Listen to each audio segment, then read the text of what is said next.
Le char français AMC-34 a une longueur de 3,98 mètres et d'une largeur de 2,07 mètres.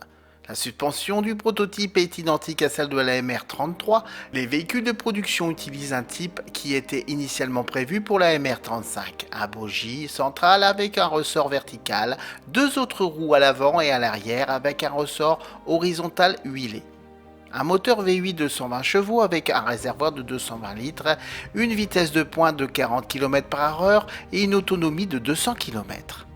Le conducteur à gauche du groupe motopropulseur a une trappe devant lui et une porte d'évacuation derrière lui. Le blindage est de 20 mm sur les plaques verticales. Le poids de la coque seule fait 9,7 tonnes. Avant même que le premier véhicule ne soit livré, il fut décidé le 26 juin 1934, dans le cadre du plan 1934, d'améliorer à la fois la quantité et la qualité de la production des chars français, de modifier les spécifications d'un AMC, son blindage devait être à l'abri des canons anti-chars.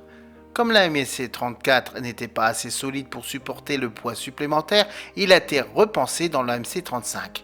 Plus aucune commande du type original n'a été faite.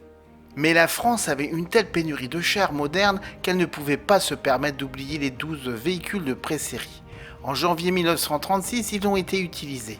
D'abord équipés de tourelles d'armes à feu retirées des Renault FT, et puis de la tourelle APX-1 armée d'un canon de 47 mm.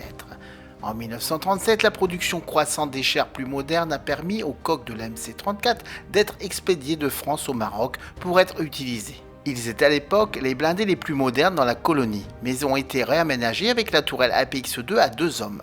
Il a fallu plusieurs mois avant que le canon de 25 mm puisse être installé. En attendant, les chars se déplaçaient avec seulement des mitrailleuses de 7,5 mm. La MC-34 a été choisie par la Belgique par rapport à la concurrence après avoir testé le prototype du 7 au 10 novembre 1934. Il était stipulé que les véhicules de production seraient d'une configuration améliorée et seraient livrés en raison de 3 par mois à partir d'octobre 1935. Cependant, en raison du problème technique et financier, Renault n'a pas pu livrer. Seulement après un retard de plus de 3 ans, 10 coques ont été exportées de l'AGC1 plus moderne ou AMC35. Les tourelles APX-2 commandées ont été réaménagées avec des canons belges de 47 mm et des mitrailleuses de 7,65 mm.